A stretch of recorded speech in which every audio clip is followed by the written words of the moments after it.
di antara kita tidak ada benci,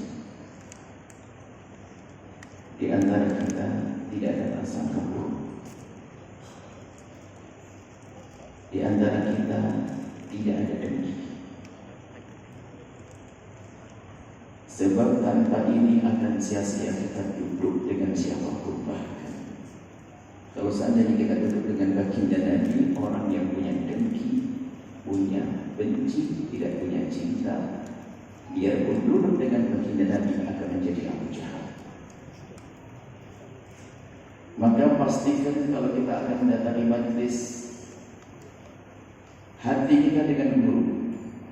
Di sini ada yang sangat kita cintai, guru dan guru kita, Tuan Guru Ilham ini, Masya Allah beliau ini. Kalau Anda belajar di sini jangan hanya datang saja, pastikan ada tata hati Anda. Dengan guru harus ada cinta, ada mahabbah. Kalau tidak ada cinta, tidak akan bisa mengakhiri. Kemudian dengan sesama harus ada cinta. Kalau hidup kita saling benci, saling dengki, tidak akan mengambil faedah dari yang lainnya. Ini yang harus kita hadirkan di majelis. Mukadimah majelis harus seperti ini. Harus ada kesepakatan bahwa di antara kita tidak ada yang saling benci, tidak ada saling prasangka buruk, tidak ada yang merendahkan. Kalau kita semacam ini, siapa yang paling mulia di hadapan Allah? Jawabannya adalah yang paling tulus di antara yang hadir. Bukan jaminan yang berdiri di kursi lebih dekat kepada Allah, tapi kita semua berlomba. Ayo siapa yang paling dekat di hadapan Allah? Ketulusan menghadiri majelis. Dan duduknya kita di tempat semacam ini ada nilai pahala. Bahkan ini Khatibiyah mengatakan ini tafakkur. Belajar itu maknanya tafakkur sah. Khairun min ibadatis sanah qadiyah. Merenung sesaat menghadiri majelis seperti ini lebih bagus daripada ibadah 1 tahun. Karena begitu pentingnya orang belajar seperti ini untuk menambah ilmu agar benar ibadah kita. Orang ibadah tanpa ilmu tidak diterima, maka dengan ilmu orang akan mudah beribadah. Maka patah hati saat menghadiri majelis yang semacam ini. Kemudian ilmu apa sih yang paling penting untuk kita hadirkan pada saat-saat semacam ini? Ilmu apa? Nabi akan diutus pada satu kaum tentu akan diberi mukjizat, dan mukjizat itu adalah yang lagi ngetren saat itu. Kalau Nabi Isa yang mengetapkan, Nabi Musa banyak penyihir, maka lihat mukjizat Nabi Musa untuk menaklukkan mereka. Baginda Nabi Al-Quran menundukkan, menaklukkan para penjaga-penjaga dahsyat. Artinya ada ilmu yang harus kita hadirkan, yang tidak ada ilmu itu juga mukjizat para anbiya untuk menghentikan kebatilan-kebatilan. Dan ilmu Nabi banyak, ilmu baginda Nabi. Tapi yang sesuai hari ini apa kira-kira? Ilmu untuk membuat damai umat. Hari ini orang sedang hobi membuat keributan dengan bermacam-macam sebab, menjadi orang bermusuhan. Maka biarkan mereka dengan hawa nafsunya, ayo kita bersama-sama menjadi juru damai. Pastikan yang ada ketik tidak akan menjadi orang bermusuhan. Pastikan yang ada ucapkan tidak menjadi orang bermusuhan. Pastikan yang Anda lakukan tidak menjadi orang bermusuhan. Menjadi juru damai hari ini yang terpenting. Kita lihat Masya Allah di media sosial berantem macam ustaz berantem sama ustaz macam-macam. Bahkan satu akidah pun berantem hari ini. Maka harus kita jadi juru damai. Yang harus kita hadirkan juru damai. Pandanglah mereka ini dengan pandangan penuh kesadaran bahwa ini umat Nabi Muhammad SAW. Maka yang pertama dan utama, jangan biasa mencari-cari kesalahan orang lain. Hati-hati, jangan ingin tahu kekurangan orang. Jangan mencari-cari kesalahan orang. Hari ini kita sudah hobi. Karena kita biasa mencari kesalahan orang berarti, sehingga filter kita sudah rusak. Sehingga di saat mendengar berita negatif tentang umat Nabi Muhammad langsung diterima, kemudian langsung disebarkan lagi karena kita sudah menjadi orang yang ikut budaya itu, budaya kotor itu. Maka pastikan jangan pengen tahu kekurangannya orang lain. Ulama terdahulu kalau mau keluar rumah, orang soleh terdahulu kalau keluar rumah itu sedekah. Setelah sedekah minta kepada Allah, ya Allah tutuplah aib umat kekasihmu Nabi Muhammad dari kataku. Gak pengen lihat kekurangan orang. Hari ini menjadi malah. Kalau melakukan ada tiap pagi sedekah, agar tidak melihat kekurangan istri, tidak melihat kekurangan suami, tidak melihat paman, saudara, tidak melihat kekurangan umat Nabi Muhammad, tidak lihat aib. Bahkan sadari kalau Anda tiba-tiba ditampakkan oleh Allah kekurangan umat Nabi Muhammad, aib dosa-dosa umat Nabi Muhammad, ketahuilah Anda telah disiksa oleh Allah.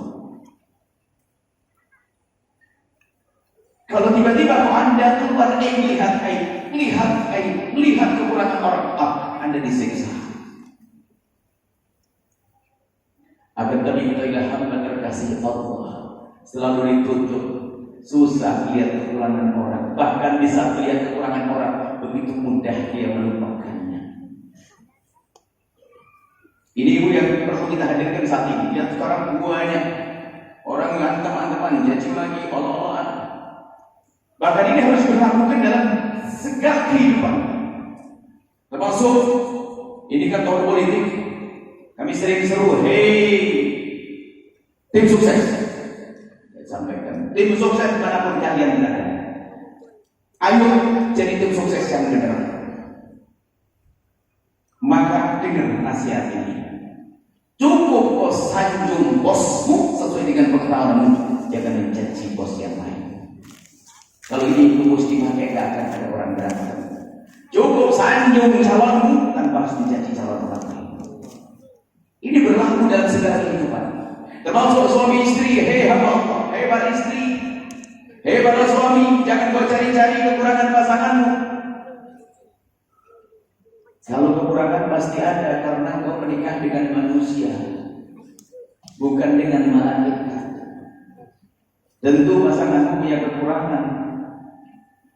Tapi ada orang pengen tahu kekurangan pasangannya, mencari-cari, tersiksa hidupnya. Karena memang dia menikah dengan manusia yang tentu manusia ada kekurangannya. Jika engkau sebagai seorang istri punya kekurangan, suami juga punya kekurangan. Tapi yang hebat adalah dia tidak peduli dengan itu semua dan tidak mencari-cari. Bahkan begitu hebatnya tertutup dengan kecintaannya, tertutup dengan keinsafannya, hanya melihat kelebihan pasangannya. Kekurangannya banyak, tapi tidak bisa melihat karena apa? Hatinya benar, hatinya baik. Ilmu ini harus kita hadirkan. Sehingga selanjutnya adalah jika seandainya kita melihat kekurangan orang lain, maka pastikan Anda tidak akan menyebut kepada siapapun. Anda tidak menyebut kepada siapapun. Ini ilmu harus dipakai hari ini. Kalau Anda suka mencari-cari kesalahan orang lain, ya Allah akan hinakan Anda. Allah sudah mengajar melalui lisan baginda Nabi, man tatabba'a aurata akhihi tatabba'a Allahu aurata. Kalau orang sibuk nyari kejelekan orang, maka Allah akan bongkar kejelekannya dia. Wa yafdahu, Allah akan rendahkan dia walau fi basqi baitihi, dia pun di tengah rumahnya tidak terhormat di rumahnya. Hati-hati, jangan senang nyari kesalahan orang. Karena ini budaya jelek, ini menjadikan permusuhan. Jangan Anda membuat permusuhan. Anda melihat kekurangan orang, Anda sampaikan ke orang lain, orang tidak senang. Dan tidak senang ke Allah kehancuran, awal permusuhan. Nah ini harus kita hadirkan. Kalau suatu ketika istri, hei para istri, hei para suami, jika engkau melihat kekurangan istrimu, maka jangan kau sebut sampai kau mati. Hei para suami, kalau engkau menemukan kekurangan istrimu, jangan kau sebut sampai kau mati. Sebab kalau tersebut dia pun akan membalas, maka hidupnya caci maki. Karena di saat istrinya disebut tentang kekurangannya, tersinggung, sakit hatinya, dia mencari kesalahan suami, akhirnya caci maki. Dan begitu sebaliknya seorang istri, jangan menyebut kekurangan pasanganmu. Jangan menyebut kekurangan suamimu. Kalau kau sebut maka dia akan membalas, maka hidup akan caci maki. Ini yang menjadikan sebab permusuhan dan akhirnya hilang cinta. Hidup jadi tidak indah. Bahkan di antara kita misalnya, Tuan Guru Ilham Hasan, kalau seandainya ada orang mengganggu kami, saya diganggu oleh seseorang atau satu ustaz misalnya, ustaz ganggu saya, kalau saya ngadu kepada beliau, berarti saya akan meracuni hatinya. Kalau saya diganggu oleh seseorang, coba kamu ngadu kepada beliau, ampuni dia, Allah berikan hidayah, selesai. Kalau kami ngadu, membuat permusuhan. Sekarang kan sengaja dibuat makanan fitnah. Coba sekarang kan ada permusuhan sudah biasa. Sekarang ustaz satu akidah dari sunnah wal jamaah syariah berantem. Kita perlu menatah hati.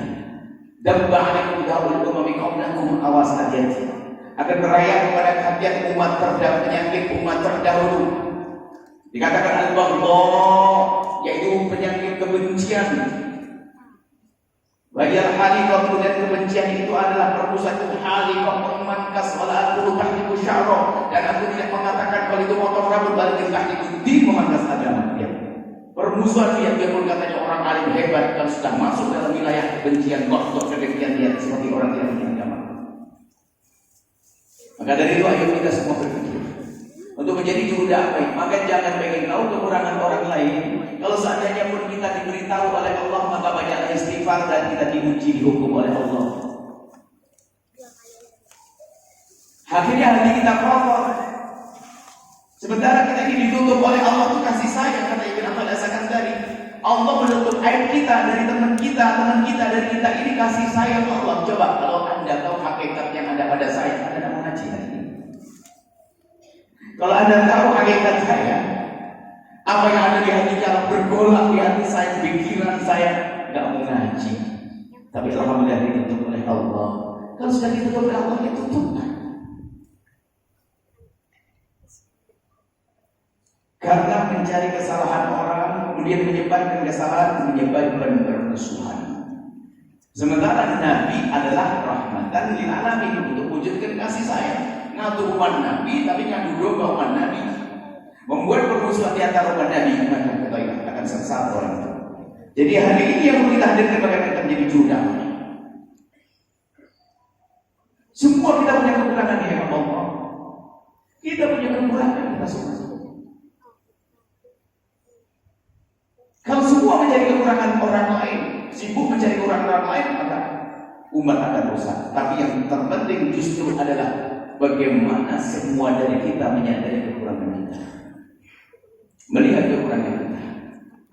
Kalau sudah biasa melihat kekurangan orang ini adalah menanamkan kebencian, dan benci adalah kehancuran. Nah,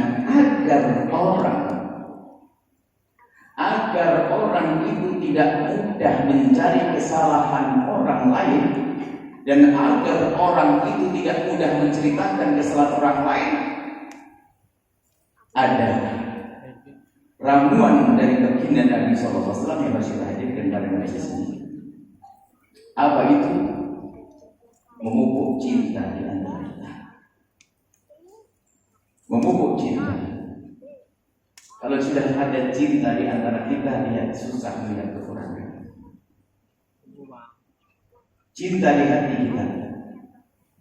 Bagaimana agar kita bisa saling mencintai? Maka kalau sudah tumbuh cinta di hati kita, saling mencintai, Ustaz tidak bisa saling mencintai kita.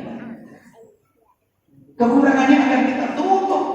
Kalau kita harus mengingatkannya pun mengingatkan dengan cara yang baik, bukan kita obral, bukan kita sebar, tetapi mengingatkan dengan kasih sayang.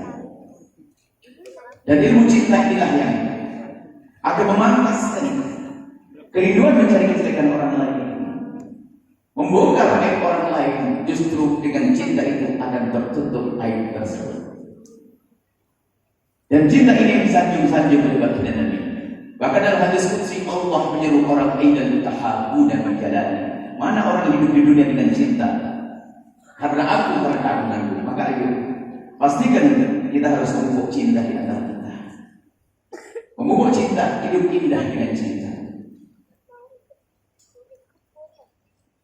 Ini yang dilupakan.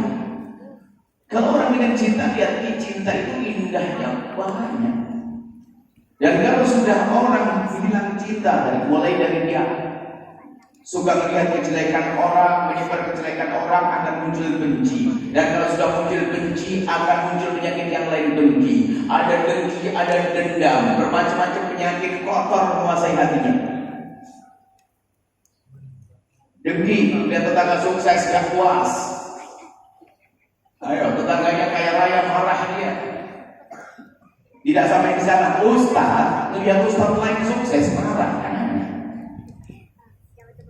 Karena tidak ada cinta. Wahasudnya Ustaz sama juga lah hasadil ulama.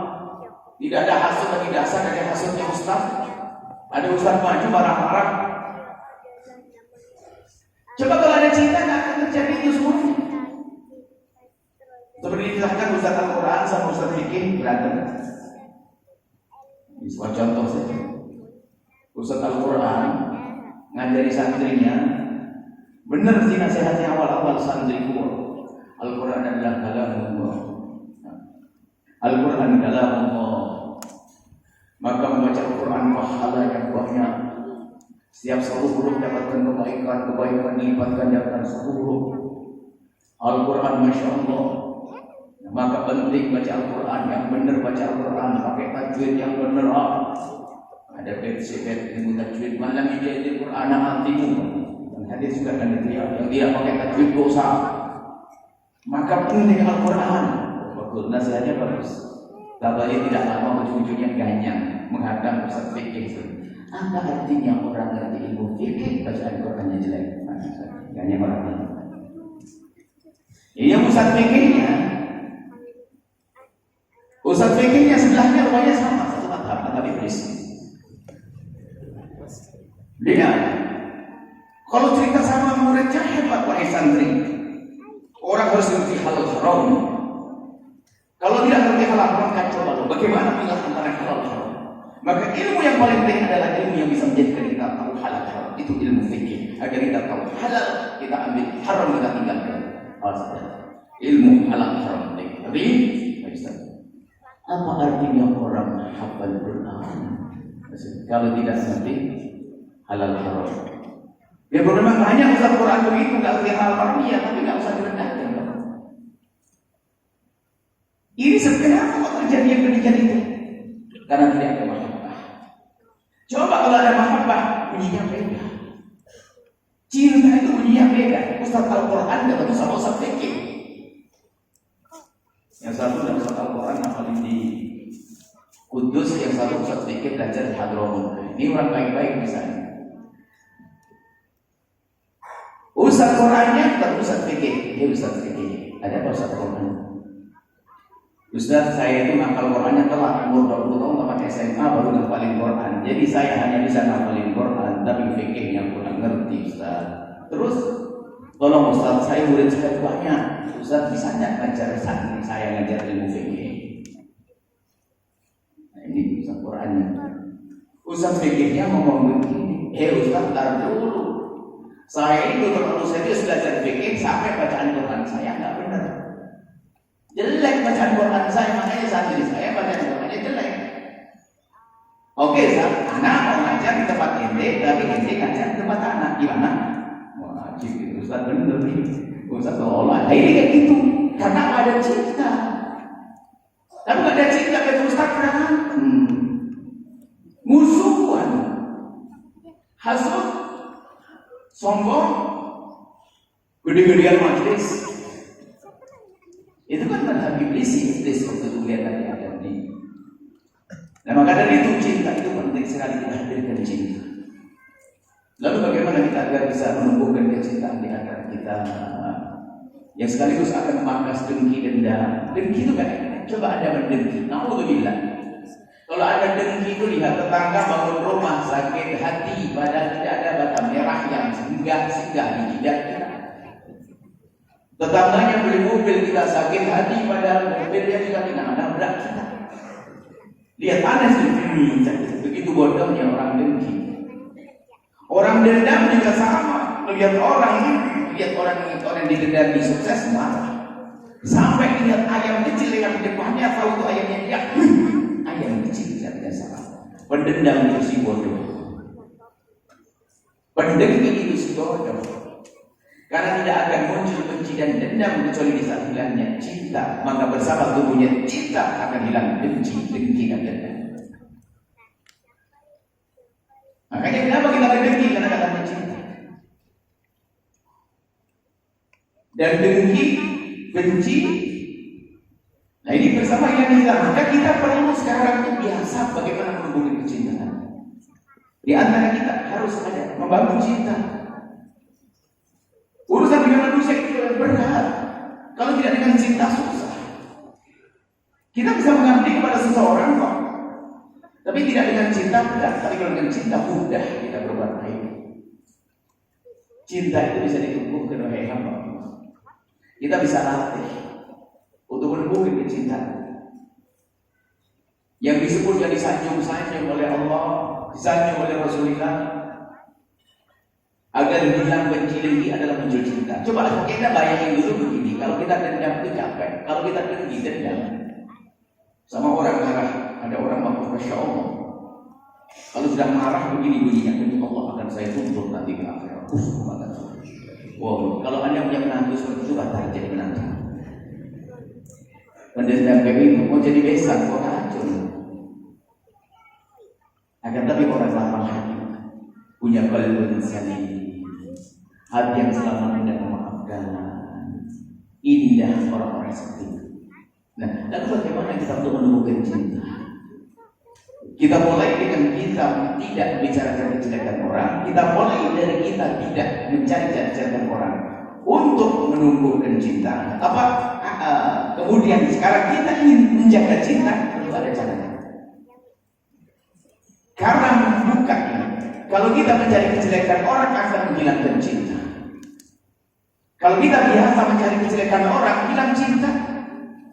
Dan Anda jangan menjadikan orang tidak saling mencintai. Karena adu domba itu dosanya gede. Ayat katakan enam. Orang adu domba itu bukan masuk surga. Adu domba kayak tadi. Kalau kami siaran kepada Gunelan, saya cerita tentang Ustaz yang ngadu saya ngadu domba. Beliau karena mencintai saya, tentu akan marah dengan dia. Saya ngadu domba. Nah ini akan menghilangkan cinta. Lalu bagaimana untuk mengembalikan cinta ini? Untuk mengembalikan cinta adalah pastikan setelah ini biasakan Anda mendoakan orang-orang yang saat itu bermasalah dengan kita dengan doa kebaikan. Pastikan Anda tidak mengutuk orang. Kenapa kita saat ini sudah mencaci dan mengutuk orang? Hati untuk menumbuhkan cinta biasakan. Pokoknya maksudnya kita ingin membuat langkah kita, marah kita dengan doa.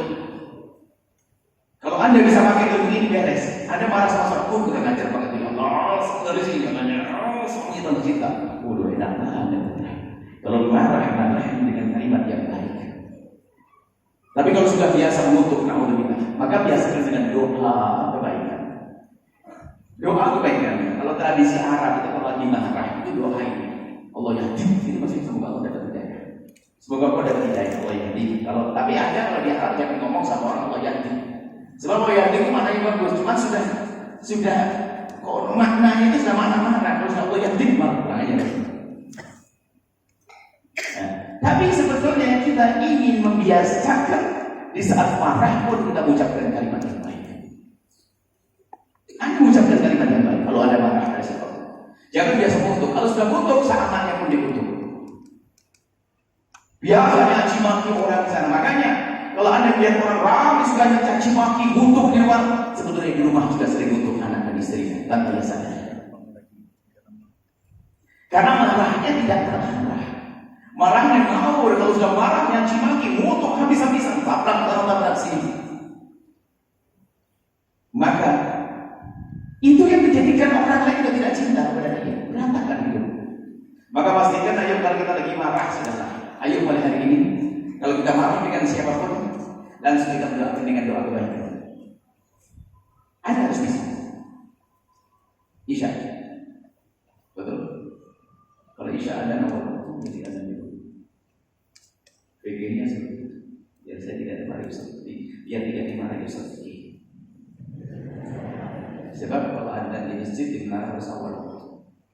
Kalau sudah tidak ada awal waktu, jangan kumandangkan dengan narang ganggu orang. Adin. Tukang adan yang digaji kalau tidak ada awal waktu gajinya haram. Begitu karena tukang adan itu untuk berbakat meminta karena adan itu tunggu oleh orang sangat sudah tunggu tadi mau sholat sakit mau tidur tidak ada gara-gara tukang adan yang lambat langsung adan sendiri. Dan adan pendek. Kalau panjang-panjang disalahkan guru Quran nanti sebab tidak ada tajwid panjang-panjang. Tajwid mana ada panjang-panjang pendek.